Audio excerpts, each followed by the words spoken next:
Greetings! In tonight's episode of the Vodkast Friends Do Dungeons and Dragons, we're going to talk about VTTs and their effects on Dungeons and Dragons.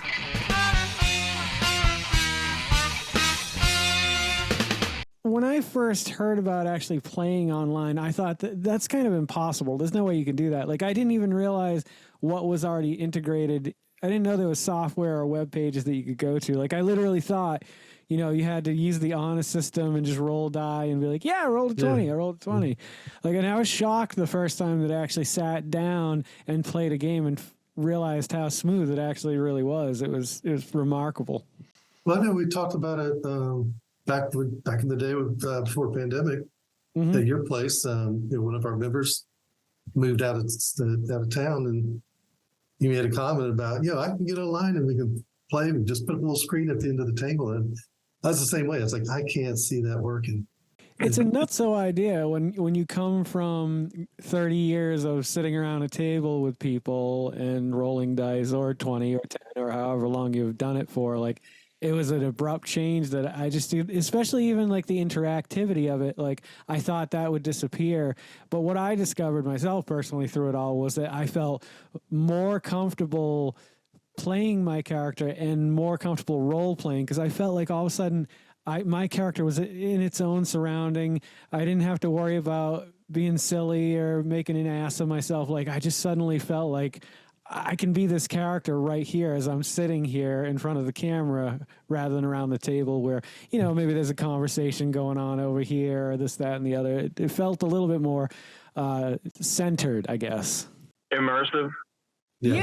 Yeah, in a way, oddly. Like, you would think it would almost be the opposite, but like, I'm allowed to like immerse myself in this little dome that I've created for this desk and this chair, and what I choose to wear, what accessories I choose to bring to the table. Maybe it's a dagger or something. And you just get to feel it a little bit more, I think. I don't know. Yeah, almost less distracting. Like, you can create your own, like you just said, like your own environment, as opposed to like watching someone roll, or like someone's drawing at the table and you're distracting. Yeah, because those things can still go on now, but it doesn't matter anymore. Like, because now I love to draw while we're playing, and if I did that like while the DM was like right there on the table, I think they might be offended. But like, it's a whole different like environment to sit down and feel creative while you're in the moment of playing. And all this time, I thought you were taking notes. Yeah, I'm good at it. Problem is, they're all over the place, so I never keep them in like one shot. Yeah. When we all started playing, when I started playing again, I was taking notes like crazy. I had about 50 pages of notes across like 3 different games, maybe, but I lost interest in that, or I fell behind. Yeah, I can't take notes. I just can't do it. Because I'll be sitting there taking notes, and I think, what was that name, and how the hell did he spell it? I get concentrating on that. And then I look up, and it's like my turn to roll or do something, and they ask a question like, okay, what's going on? Yeah, totally.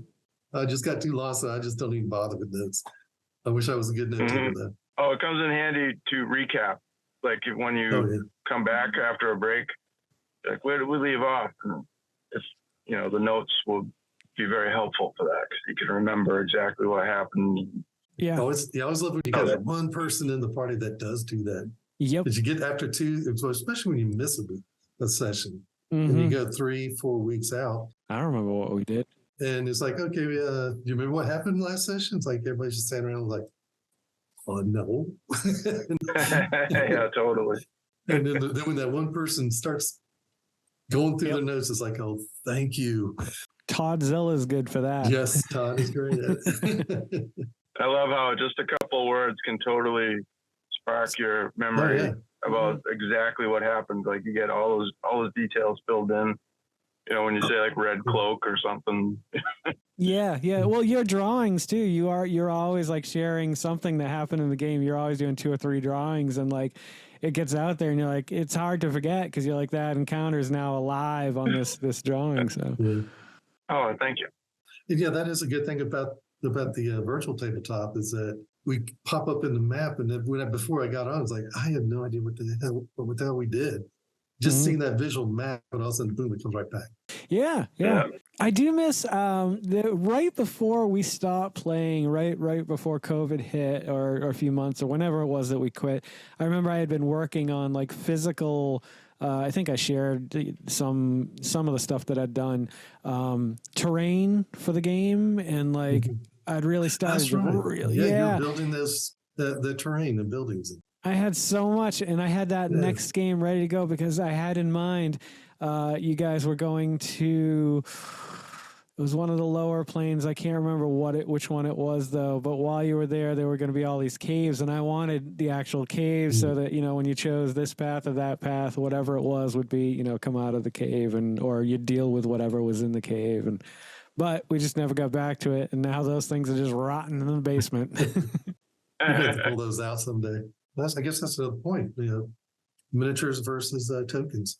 And I guarantee with the new one, that Dungeons & Dragons, the official Wizards of the Coast one they're putting out, they already have like this, if you pre-order the 3 books now, you get 15 different sets of dice, all this different stuff.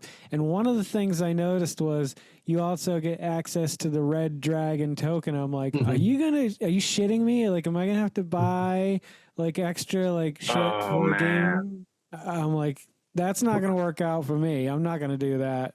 I saw a little clip about you can bring in 3D characters from your like Hero Forge. Oh, cool. Yeah.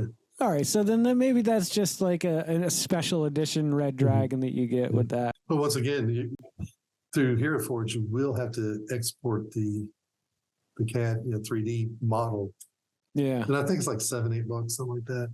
There's still a cost involved, but at least with that, you can customize the hell out of it and end up with the exact little It kills me that like it's even better for digital, I think, than it is having them print, digitally print one and send it, or physically print one 3D and send it to you, because now like you can have the same character, and as his armor changes, if you want to upgrade it, you go back in and just edit it, change the pose if you want. Maybe now he's got a companion that's with him or something. Just add that off to the side. And so, Artie, have you played around with Hero Forge?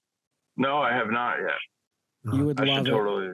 You'll get lost in it. You'll do it when you've got a lot of time on your hands, because you'll get so sucked into it and create all kinds of characters. I got a gift certificate to them for, I think, my 40th birthday, and it was so painstaking because I wanted to try everything to make sure it looked good, because I'm like, well, those shoulder pads look really cool, but there's like still 65 shoulder pads. I got to go through all of them. Yeah, that's like when I make a character in a game. If there's too much customization, I'll sit there for hours trying to get like every detail. It can be daunting. And then you always go back to the first one you had. Yeah. That is a funny thing to bring up, like, because I am in the same way, like, where like recently that Mike's new game, he basically said Player's Handbook and like 2 other books you could choose races from, but they didn't really add any new races in those other 2 books that were anything. So it got back to basics, and I'm like, I like playing a little rat character. I love playing a rabbit character, or like all these other weird shit, crazy characters are amazing. And like, but you're right. The curse of that is when you have all of that, I want to know what, the story behind every single one of them. Why would I want to play this race, and what are the benefits and drawbacks? And I used to always look at all the benefits, and I think now I just do I think it would be just fun as hell to play, and then try to make everything work around it. Yeah.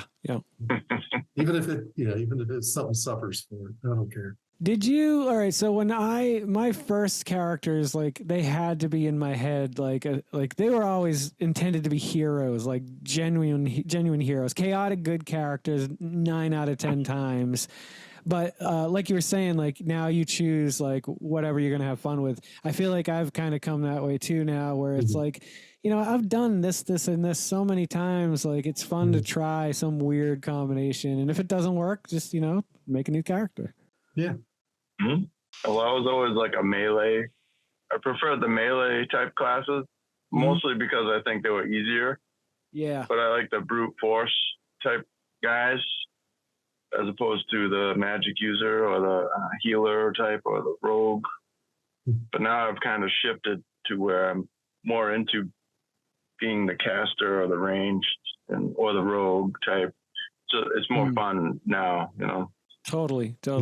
Yeah, fighters are fun. Like I like playing a human fighter every now and again because it's easy to come up with a fun story for them and whatever and whatnot. But yeah, generally like now I try to go with a weird race. Like whereas before I had to be the dashing, charismatic, you know, half elf or whatever. Now I'm like, no, I want to be a weird dude. I want to look nuts and do weird shit. And like the Jerboa is a great example. Just being able to jump. Was it 30 feet out or 15 feet straight up or vice versa? I don't remember what it is, but like that's a cool thing. Even though it's such a small little part of the character, like that's always stuck in my head whenever we play the characters. I'm like, I can just jump up to that window, no problem. I might be little, but I can make it up there. So, right. Yeah, kind of like when I did the first time I really went that route of going with something different, something strange. I did the Haragon and made him a swashbuckler, and I just wanted to pump up my charisma. That's the first thing I did. Got it up to 20, got +5, and just because I wanted him to have an base initiative of +12. At such a low level, it was crazy. But that charisma didn't do much for anything else other than making sure I instantly already had a 13 coming right off the. That was going to be my lowest I could ever roll in initiative. And to me, I thought it'd just be hilarious. This stupid little rabbit always gets to go first. Yeah. Always gets these ridiculous initiative scores. Oh, yeah. And then if you take the feat there, what is it? Alert, you get a +5 on top of that. So yeah, I did that. I got it. Oh, you did? Okay.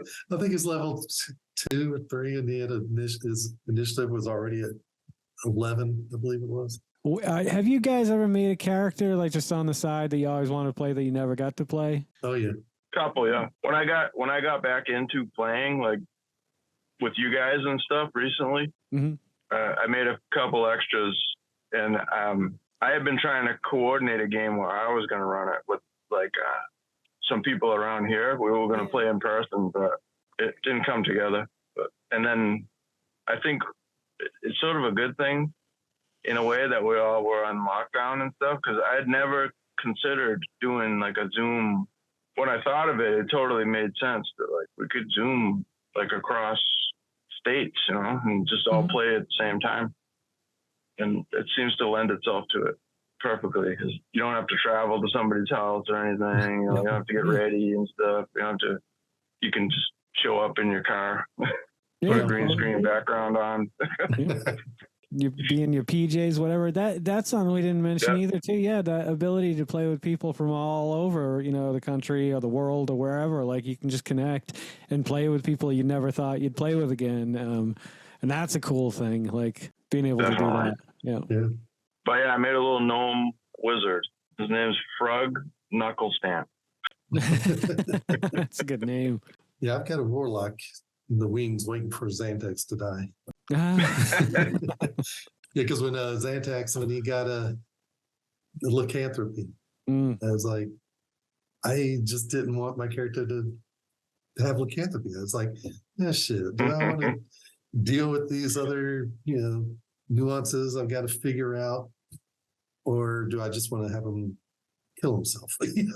Just because I started making him to where he just starts acting like a meat grinder. He just goes right into battle and acting like a fighter instead of being a wizard. Instead of being a wizard that wants to stay in the back, he's coming up to the front now, and I just thought I was going to make him suicidal. He's got a death wish, and so I created a warlock, and I was like, oh, I really want to play this character, but I see advantages as of having lycanthropy, so I may want to stick this out. And there's always, there is a cure for it out there. You just gotta be wanting to take the time to go find it, or but then it's like, do I want to lose that resistance? Right. The regeneration. Yeah. And you're a were bat, right? Yeah. His affliction. So if you could ever gain awareness or whatever, your controller, something, you'd have flying too. You could fly. Yeah. If you were in the form of that. I would see that's something I think of like a were creature would need to attain, almost like a vampire, like being able to control its blood urge. You know what I mean? To always, I think like that would be, you'd almost have to, I wouldn't want to get into it, but like a level-based system where at the beginning it's a little bit irrational, like things that, normally would just, a bartender says, no, sir, you can't have another drink tonight, might piss you off enough to trigger it. Whereas later on down the line, you control it, bam, you can just switch whenever you want. And I like that idea though, the gaining experience as a werebat or were creature. Seems like they did leave it very vague. I think they still could have come up with a little bit more because they give you the ability to curse someone with it in the game. But after that, you're on your own, buddy. Yeah. There's very little to tell you. Okay, I've got lycanthropy. What do I do with it? But I mean, even this idea was birthed through the VTT. It could have happened in a regular tabletop game, but like that's what happened. You guys were on the way to the labyrinth of madness to travel through there, and some werebats swung down, and you got the unlucky bite. No, that is interesting. If we had stayed in person and not had the luxury of doing the VTT and having all the tools that we have, it'd be interesting how we would have dealt with the lycanthropy. And would it have just gotten lost and we never spoken of again? Or? Yeah, sometimes that happens in game where like there's so much going on, especially in a game where you got 6 players. It's just like, okay, who's got what? Yeah. He's got gonorrhea. He's got syphilis. And he's got lycanthropy. No, that's Brian Reese. If he was playing in this game, he'd have some venereal disease of some sort. I never understood that either. Like VTT has that made that easier or harder when all of a sudden a player is just. Thankfully, I don't think we play with anyone who wants to go hit on the elf at the bar anymore. Like we're all at a point in our lives where like okay, that's a little weird. Like I'm not role playing this, but it's weird when there is a player in the game that's like, hey, that's my character, that's what I'm doing, and you're like, dude, I don't want to do that. Can we cut this out and like come back later? We'll just say what happened. Yeah. Don't want to role play that. I remember playing a game where Gary was trying to seduce like some princess or something, and you were playing the princess. Jay. Yeah. He was playing Singe, that character that wore the mask because he was burnt as a child. Yeah. I was like, just sitting there like. Oh boy! Now I wonder if some of the reasons that we don't do some of that and say the things that may be popping in our minds is because we are just sitting at a table or a desk up by yourself, and any of the family members that are listening, man, that's they're true. only going to get that one side of the story. They're not going to. If you start getting into something weirdly freaky, they're going to wonder what the hell are they doing. Yeah, there's been a few times I've left and been like, Carol's been like, what the hell were you talking about in there? And she'll say something like, oh, no, that was a bunch of turtles. They were just, floating in the water. Or, I don't know. Becomes like Curb Your Enthusiasm. Yeah. Someone walking at the wrong time and it looks really odd. Awkward. You've never heard of shrinkage?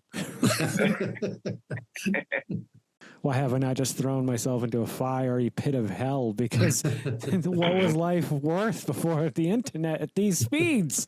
So, Artie, when you joined our campaign, was that the first time you've done virtual? Yes, actually. We tried a campaign at first, but it kind of fizzled. That didn't work out, but it was like a first step kind of thing. And who was it? Pete was supposed to run a game. He did one episode, right? Or one like session. And then you stepped in. I loved his descriptions. I was like, it was great to listen to him describe the world and talk about the culture and stuff. And just this one town, I was just sitting there like, oh yeah, I got to play now. He's a great DM. He really he prepares really well, and like he's spent years working on his world just like I have, but like he knows his world like the back of his hand, and like so it's so nice like to have a DM like that. And he's also really good with words too. Yeah, totally. Very descriptive. But that was unfortunate. Yeah, he was going through some stuff, so we didn't get to play that. So that's the only reason why I started, and we had originally started with 3 other players. And that didn't work out. And so we lost 2 players along the way. Actually, Jess did come over with us when we started the Athalia first game. That was just going to be a continuation of the light world, that all things were good and dandy. But then she dropped out at that point.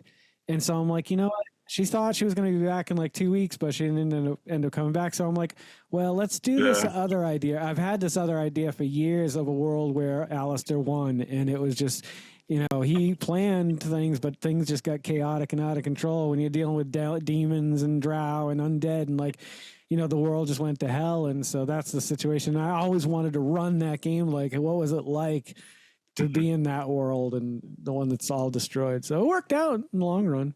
Yeah. It was kind of like it was evolving. It was like coming to fruition, I guess. I don't even remember the character I had in that first game. Oh, are you a barrier? Oh yeah, the descendant of Killian. That's right, Barazar. Barazar, that was it. Bromit, Mirabellus, Snarejaw. Who the hell's Snarejaw? Yeah, I love writing coming up with bios and backstories and stuff. Yeah, and you guys, both of you guys are great at it, because like I ask for it and like you've already probably got it written, and if not, like the next day I have like a 3-page like backstory from both of you, which well, I'm not the only one that gets long-winded. no, I like it though, because the more that's in there, it's almost like the wish spell, or like finding a genie and being like, okay, I got to word this just right, because if I find anything in your history that I mean, mostly for the good for you as a player to enjoy, but like it's nice to be like, well, he left that kind of open-ended there, like, so who's to say he doesn't have a twin sister or something, you know? I mean, not that, but you know. Oh, I love finding little hooks and holes and stuff like that. It's great. I always find it bizarre when a player isn't interested in that aspect of it. Like, I want to know my character in and out. Like, I want to know his history as much as I can. And I like to leave those little plot holes for the DM to play with. So, yeah. Character creation is one of the funnest things. It's like when a game ends, it sucks, but you're like, oh, we're starting a new game. I get to make a new character. I love doing a backstory, you know. But there've been a few I needed to do when in a hurry, and I just don't want to put that much time in it. I know that, like, you've got some DMs that just the backstory never comes into play. And I'm like, okay, I'm not going to go through all that just to have a backstory that never gets brought up. Right. I guess I just do get caught up in my character, you know. I just can't help it. And I will say I'm just going to do something real quick, throw something out there real quick and simple just to get it done. And then I find myself just sitting there writing and rewriting and changing things around. I love it. I don't fault you with that at all. It's awesome. It's inspiration and creativity and stuff. It is. That's the big thing, the creativity. You know? Yeah. Keep that creativity rolling in any way you can. Yeah, yeah. And I like that we create rich histories and lore for our characters, and it's there. You know, I look at it like I'm not gonna try and force it into the game, but if the DM sees it or reviews it and sees something that, you know, a little thread that he might like to grab, it's there. You know, I'm not, you know, you can run the risk of trying to like hamper your character by being like, he has to, you know, he has this thing that, you know, is always going to be like a burden or something, you know. You gotta be careful of that. I found myself doing that sometimes, like trying to put in like a super villain or something.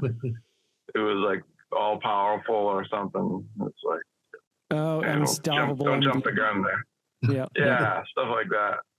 Yeah, you need the level 2 boss before you get to that final boss. Yeah. But I like, you're a lot like me, Jim, where you can like, you like to make your characters detailed and stuff. Not necessarily like super powerful or like unstoppable, but like we have a similar style that way, I guess. There are people who love to, they want to like work the system and make it the character as like unstoppable as possible. And it's like, did you use the same books as I did when you made your character? Like, how is that? How do you have 7 attacks at like level 1? We've been in the campaign change. Oh yeah. That's the diversity of this game. Like you can do so much or so little. I think they have kind of leveled it down a little better because Yeah. I That think was we were doing fourth edition. We were in fourth edition, I think, when Yeah, it was everybody was a superhero in fourth edition. Yeah, certain classes were definitely overpowered. It's hard when it's one player that does that too, because as a DM, you can, if like the whole party does something like that, then you can just up hit points and armor class and like you can change it. But like when one player, it's like unfair almost to the rest of the party to try to increase the strength of this thing for one person. Yeah. So that you feel like fifth edition is more balanced overall. I think some classes I think got nerfed. I don't normally cut into these videos when I'm editing, but for some reason when we were filming this episode, my brain thought that we were talking about the new editions that are starting to come out in September of Dungeons & Dragons. Not a new edition, an integrated edition. That's why I kind of mentioned that in there. However, I did want to stop for a minute and say that's why I'm talking about the things we're talking about at this point in the video. It wasn't like you went through some interdimensional portal and ended up some other world where you're in the same exact spot and everything else is the same, except the video you're watching is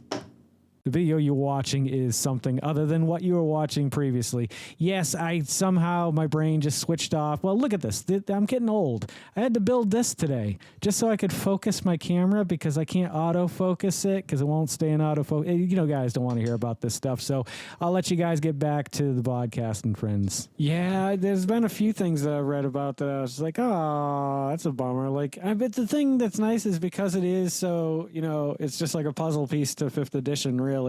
If you prefer the old way as a DM, there's nothing stopping you from being like, nope.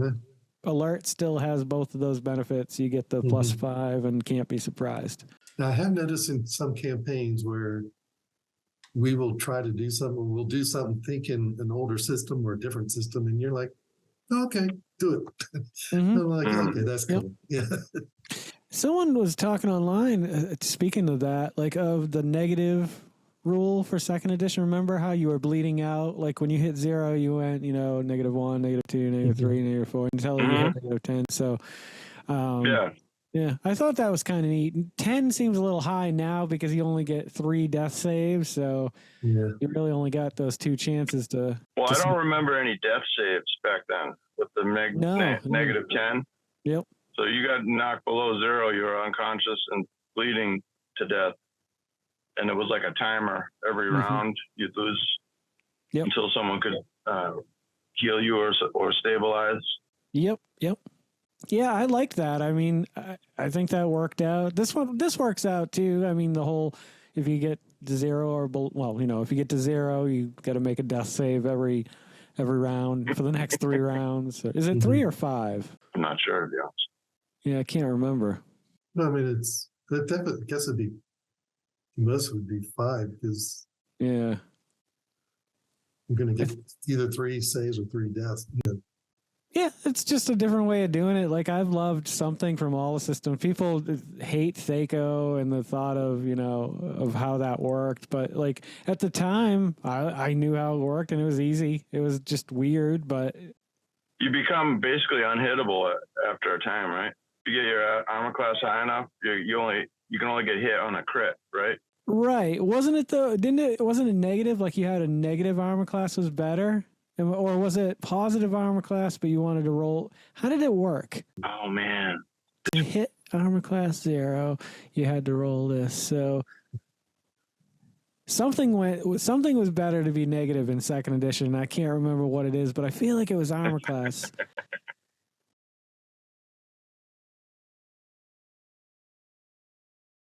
And that's how it works. That's how that was it. Yeah, but VTTs have some cool advantages too, like how you used to be able to pass notes. Now you can just do whisper, conversations. Yeah.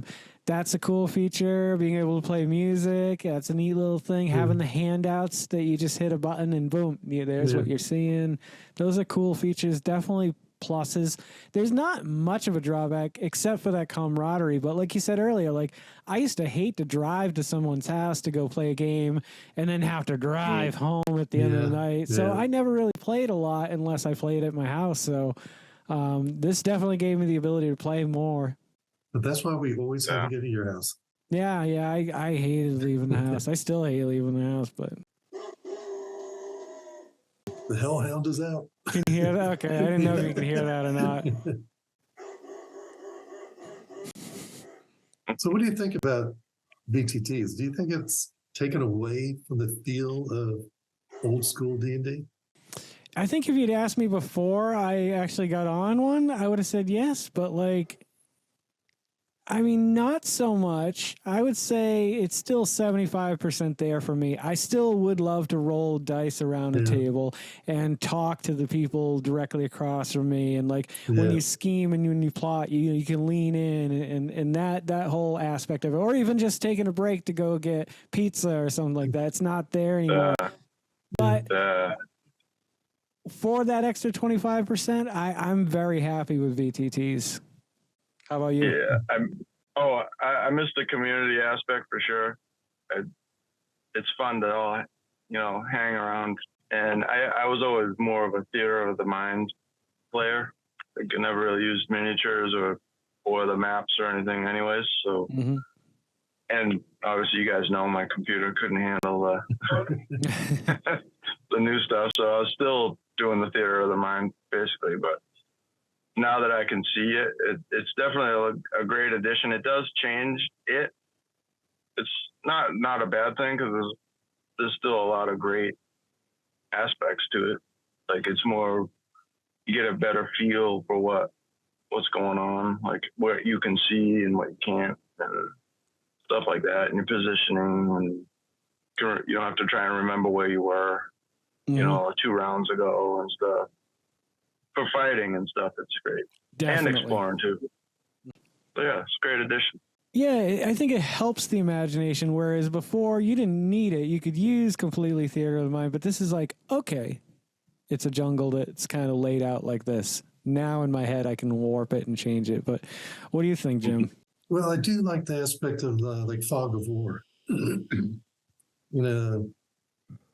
Before, I like the fact that I can see things, but you can't. And, because when you're playing in person, as a DM, you start drawing the map and you start putting, little miniatures down, and we've all seen everything out. Everything's just laid out before us. I do miss the in-person. I really do miss rolling dice. Came across my dice the other day. I'm like, I just want to roll them.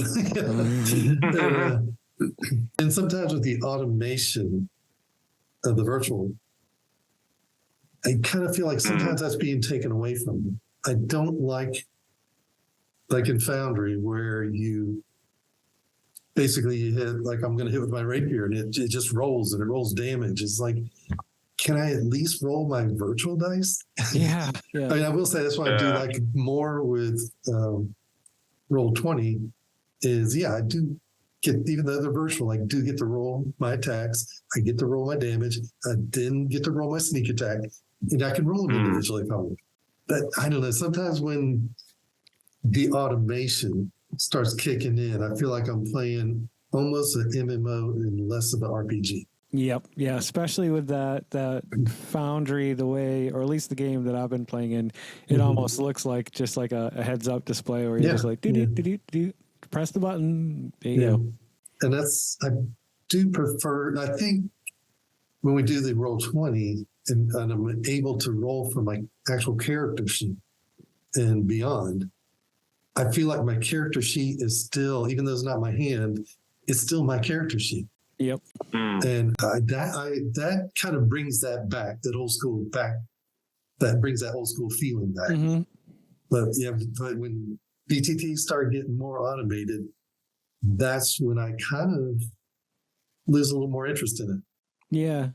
There's a sweet spot for them, definitely. There is, yeah. But I mean, I have totally embraced the other VTT. I do love the mapping. Because I think when you get to see everything laid out in front of you, it brings in more strategy. Yeah, and being able to see what you can actually see because your low light is set to your character or your dark vision is set to your character, and there's no question about it anymore. Like you can't see beyond that shadow. If you want to see, go ahead and take that step. You don't know what's in the shadows, but go for it. And I think it does kind of in a weird way. It brings more realism doing it virtually as opposed to in person. Like when I said, when you're just throwing out all the tokens or the miniatures out on the table. Mm-hmm. Okay, Artie could attack one, and I'm thinking, okay, well, I can attack that same one and try to get more damage on that one. But in the virtual, if I can't see it, I can't think that way. I got to think about just what I can see.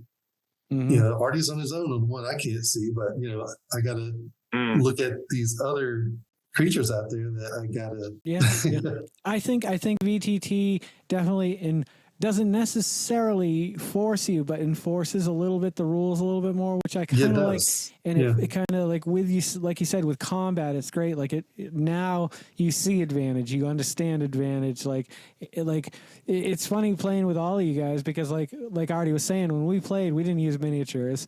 And then when I came here, 4th edition was heavy into miniatures, so we started using them. Now we're in the virtual world, and now it all makes more sense to me than it ever has in the past. Even though I've liked it every step of the way, this one definitely, it's like, okay, I know what I'm doing now. I know my range of my spells. I can draw a cone if I need to see where I can hit, what I can hit, and I dig that. Yeah. The mapping is like the VTT overall is great. It is kind of a little jarring, like you were saying, Jim, where you roll an attack or whatever and roll 20 and it's listing all this other stuff. Like, you're like, what is all that?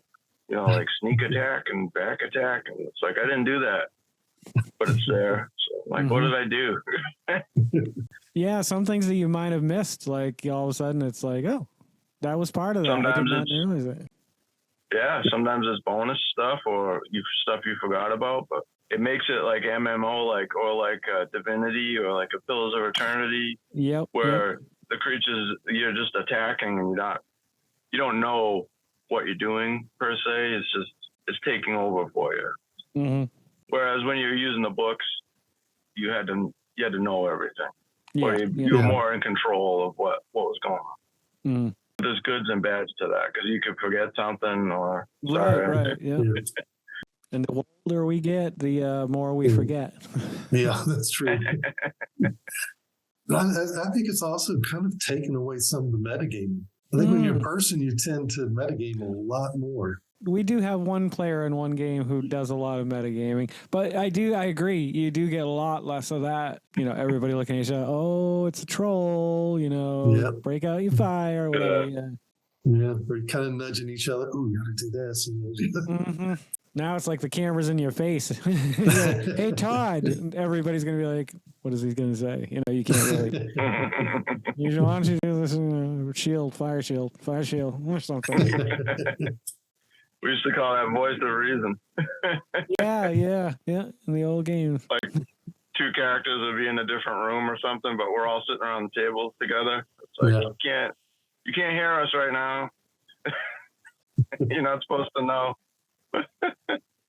Yeah, and that's another thing that's nice, having the ability to use Zoom for these too, is like you can set up a private room and bring a player into another room and be like, hey, go back to it. And so you don't get so much of that voice of reason anymore. Yeah.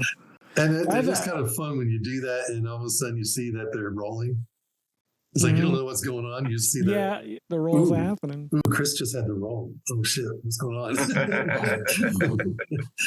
But I think we can all agree that VTTs are here to stay. They're pretty awesome. They're only hopefully going to get better from here, and they've brought us together as small gaming communities. Now suddenly is a giant web of people that are accessible to play with. So it brings friends back in that were when you lose them because they move out of town, they can come back in. Yeah, that's the best part of it to me. Yeah, for sure.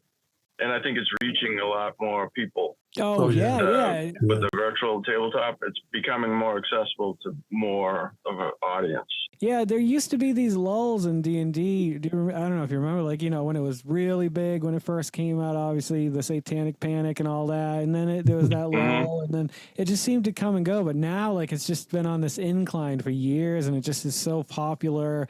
And, you know, VTTs have allowed, you know, a new generation to just jump right in. And a lot of this generation that you know, sit on their phone all day, now they can sit on their phone and play D&D. So it's pretty cool. Yeah. So thank you guys very much for spending the night with me here on the Vodkast Does D&D. I really appreciate it. I love playing with you guys. You guys are the best. And I can't wait for our next games together. Looking forward to it. Always look forward to your games. Oh, thank you. Don't go to sleep with a catch it in your pocket.